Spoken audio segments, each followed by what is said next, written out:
The shocking aftermath of India's latest geopolitical move. The move was made, and then the world had to live with what it meant. That is always the test of a geopolitical decision, not the moment of the decision itself, not the press conferences or the diplomatic statements or the analyst commentary that fills the hours immediately after. The test is the aftermath. What actually changes? Who adjusts? Who is caught off guard? Which assumptions had to be rewritten? Which alliances shifted? Which countries that thought they understood India had to go back and rebuild their mental model from the ground up?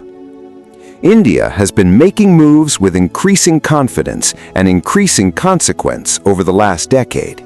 Each one tested the world's ability to absorb the fact that the old India, the cautious India, the India that waited for permission before acting, had been replaced by something the global order was not fully prepared for. But the most recent move, the sequence of decisions that landed in rapid succession across trade, defense, diplomacy, and digital governance, produced an aftermath that surprised even those who had been watching India closely, because the consequences did not flow in the directions that anyone had mapped. They flowed in directions that revealed something fundamental about how the world has changed and about where India now sits within it. Let us walk through the aftermath honestly.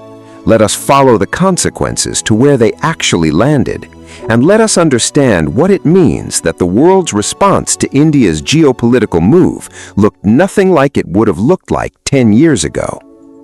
The first shockwave landed in the global trade architecture. India's decision to expand its rupee trade settlement framework from a handful of bilateral agreements to a structured multi-country mechanism covering energy, agricultural commodities, defense equipment, and digital services was not announced with the kind of fanfare that typically accompanies landmark economic decisions. It was implemented gradually, and the world noticed only when the numbers started appearing in data. The volume of Indian trade settled outside the dollar system had grown from a negligible fraction to a meaningful percentage of India's total external trade. Not majority, not dominant, but enough to show up in the statistics that the Treasury departments and central banks of interested nations track closely. The aftermath in Washington was not panic. American officials had been watching the slow diversification of global trade settlement for long enough that no single data point produces alarm.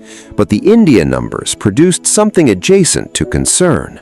Because India is not Iran, it's not Venezuela, it's not a sanctioned nation building alternative financial infrastructure out of necessity. India is a country with which the United States has a deepening strategic relationship, a democracy, a Quad partner, a nation whose technology sector is intertwined with American capital and American consumer markets in ways that create genuine mutual dependency. If India, of all countries, is systematically building trade settlement infrastructure that does not require the dollar, the question that American officials must ask is not whether to punish India. The question is what the dollar's long-term role in global trade will look like when even Washington's most important emerging market partner is quietly building the infrastructure to work without it. That question does not have a comfortable answer, and the discomfort in the rooms where it is being asked is itself a consequence of India's geopolitical move. The second shockwave landed in the defense manufacturing world. India's announcement of a structured framework for defense co-production, not just procurement, but genuine co-manufacturing and technology sharing with a group of countries spanning Southeast Asia, the Middle East, and Africa, restructured the global defense supply chain in ways that major arms exporters had not prepared their strategies for. The traditional defense export model is simple. You design the weapon, you build it, you sell it. You maintain leverage over the buyer through spare parts, software updates, and the knowledge that only you truly understand the system you sold them. India's framework did something different. It offered genuine co-production, where partner countries build components. develop local maintenance capability, and in some cases contribute to design iteration. This is not how the major defense exporters operate. America, Russia, France, Israel, they sell capability. They do not typically share it in ways that reduce the buyer's dependency. India's framework did, and the countries that received it are not going to forget the difference. For the Southeast Asian nation that can now build naval gun mounts domestically using technology transferred under India's co-production agreement, the conversation with any future American or European arms salesperson is different. The leverage that comes from being the sole supplier of critical components has been diluted. The dependency has been reduced, and the relationship with India that enabled that reduction has been deepened in a way that commercial arms sales alone never achieve. The aftermath in traditional arms exporting capitals was a quiet reassessment, not of whether to compete with India in defense exports, because India is not yet competing at the high end of the market where they operate, but of how the customer base for conventional military equipment is going to evolve as India's co-production framework matures and as the countries participating in it develop capabilities they did not have before. The third shockwave landed somewhere that almost no one was watching: the global governance of artificial intelligence. India's move to establish a national AI regulatory framework that was explicitly designed to be exportable, not just applicable domestically, arrived at the same moment that the European Union's AI Act was creating compliance requirements that many developing nations found prohibitively complex, and that American tech companies were lobbying against. India's framework offered something different: a risk-based approach calibrated to the actual AI deployment contexts of developing and emerging economies, not the liability frameworks designed for highly litigious Western markets, not the enforcement mechanisms that assume regulatory capacity that most developing nations simply do not have. A framework that could actually be implemented by a country with limited regulatory resources while still providing meaningful governance of AI systems affecting its citizens. 47 countries expressed interest in studying India's framework within 3 months of its detailed publication. That is not a number that appears in any major Western media account of global AI governance. But it is the number that tells you something real about India's influence in the domain that will matter most to how humanity governs its most powerful technology. The aftermath in Brussels was complex. The European Union had assumed that its AI Act would become the global standard, in the same way that GDPR had become the de facto global template for data protection. The India framework, gathering interest for a majority of the world's nations by count, represents a genuine alternative standard, not necessarily incompatible with the EU approach, but not derived from it, not subordinate to it, developed independently, reflecting different priorities, and being adopted by countries that feel the EU framework was not designed with them in mind. Europe has had to reckon with the possibility that the world will have 2 major AI governance frameworks, one European, one Indian, and that the Indian one may cover more of the world's population even if it covers less of the world's GDP. The fourth shockwave arrived in the energy markets. India's move to conclude a long-term green hydrogen supply agreement with Australia, a clean ammonia offtake agreement with the UAE, and a joint green hydrogen production investment with a consortium of African nations in the same week as announcing accelerated domestic green hydrogen production targets, repositioned India in global energy markets in a single coordinated move. Not as an energy consumer managing its import bills, as an energy architect, a country that was simultaneously building domestic production, securing international supply chains, and creating the demand anchor that would make new energy production in partner countries economically viable. The aftermath in traditional energy exporting world was attentive. Saudi Arabia and Qatar, whose long-term revenue models are built on the that fossil fuel demand from large Asian economies will persist for decades, saw in India's coordinated green hydrogen move a preview of what demand restructuring at India's scale could eventually mean for their income projections. The conversations that followed between Indian energy officials and Gulf energy ministers were not the conversations that the fossil fuel era produced. They were conversations about how Gulf sovereign wealth funds could participate in India's clean energy transition as investors, rather than watching India transition away from the products they sell. That reframing from customer relationship to investment partnership is the kind of geopolitical alchemy that India has become increasingly capable of performing. The fifth shockwave landed in the United Nations system. India's coordinated campaign for Security Council reform, conducted through a coalition of 4 nations, Germany, Japan, Brazil, and India, the G4, along with parallel diplomatic engagement with African nations demanding their own permanent representation, arrived at a moment when the Security Council's credibility was at a historic low. Russia's invasion of Ukraine had demonstrated that a permanent member could violate the UN Charter with the implicit protection of its own veto against any council response. The dysfunction was visible. The reform argument had never been easier to make. India's move was to make it loudly, consistently, and in coordination with partners whose combined population, economic weight, and geographic diversity made the case for their inclusion impossible to dismiss on purely technical grounds. The aftermath was in Washington. The United States has historically been ambivalent about Security Council expansion, supporting reform in principle while never pushing hard enough to produce it. Because the current structure, whatever its flaws, preserves American veto power in an unreformed council, and any expansion that dilutes permanent member exclusivity is a structural change whose long-term implications are genuinely uncertain.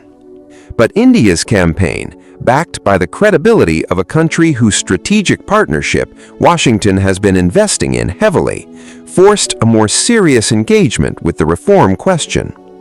The signal that American opposition to Indian permanent membership might cost more in the strategic relationship than the structural change would cost in UN leverage began to shift the internal American calculation in a direction it had not previously moved. The aftermath is not yet a reformed Security Council. The aftermath is a United States that is no longer as comfortable with publicly opposing reform as it once was. And that shift in comfort is itself a consequence of India's geopolitical move. The sixth shockwave, and in some ways the most personally felt in Western capitals, arrived in the technology supply chain. India's announcement of a structured technology sovereignty framework covering semiconductors, AI systems, telecommunications infrastructure, and satellite communications, with specific domestic content requirements and specific limits on foreign technology dependency across each critical sector, landed at a moment when American and European technology companies had been expecting India's enormous market to be available to them on terms they largely controlled. The domestic content requirements in telecommunications equipment, which require an increasing fraction of network infrastructure deployed in India to be manufactured domestically or by certified partners, changed the economics of every major telecommunications equipment sale in the Indian market. Nokia and Ericsson, who had expected to supply India's 5G rollout with equipment manufactured elsewhere, are being required to manufacture in India if they want to maintain their market position. This is not a small accommodation. It requires investment, localization of supply chains, transfer of manufacturing capability. It is, in effect, a demand that the technology relationship serve India's industrial development, rather than simply serving the technology company's preference for globally optimized manufacturing. The aftermath was negotiation, and in those negotiations, India's position was stronger than it had been in any previous technology procurement discussion. Because India now has domestic alternatives at 28 nanometers, It has its own telecommunications research program, its own AI computing infrastructure, its own satellite program, its own digital public infrastructure. The leverage that comes from being the only option is gone, and foreign technology companies negotiating with India have had to accept terms that reflect India's actual alternatives rather than its historical dependencies. The seventh shockwave is the one that will compound longest. It landed not in a specific capital or a specific market.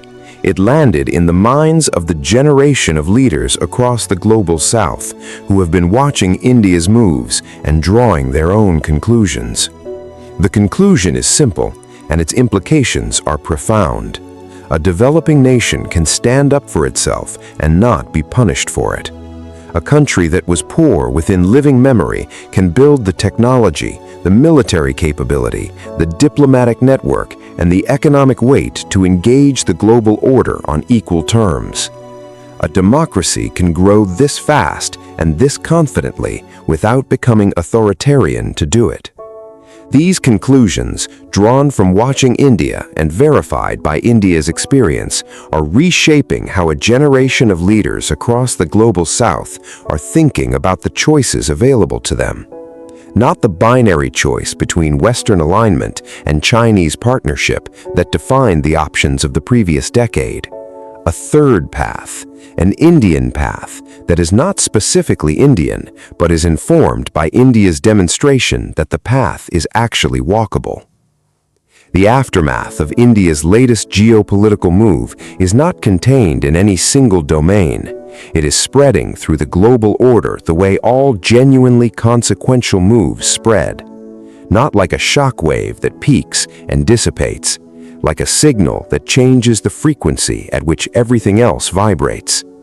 The trade system is vibrating at a different frequency now because India has demonstrated that alternative settlement infrastructure can be built and used at scale.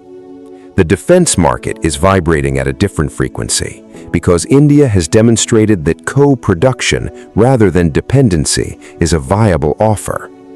Global technology governance is vibrating at a different frequency because India has demonstrated that regulatory frameworks created outside the West can attract the adoption of the majority of the world's nations. The global energy transition is vibrating at a different frequency because India has positioned itself as an architect of the clean energy order rather than a passive beneficiary of decisions made by others. And the United Nations system is vibrating at a different frequency because India has demonstrated that the case for reform has a champion with enough weight to make the existing permanent members genuinely uncomfortable. The world did not expect all of this to follow from India's moves. The analysts who tracked individual decisions did not see the connections. The capitals that monitor specific domains did not see the full picture until the aftershocks had already arrived.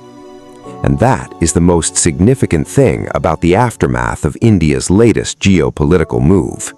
It was not shocking because any single piece of it was unprecedented. It was shocking because of the simultaneity, the coordination, the scale, the confidence, the unmistakable evidence that a country of 1.4 billion people had developed the strategic sophistication, the institutional capacity, and the national will to act across multiple domains at once, with the full awareness that the consequences would reach further than any single move. India moved. The world shifted. And the world is still working out where everything will settle when the shifting stops. The honest answer is that it will not stop, because India is not done moving. The aftermath of this move will become the context for the next one, and the next one will produce an aftermath that surprises the world all over again, not because India is unpredictable, but because the world keeps underestimating what a civilization of this depth, moving with this purpose, is capable of.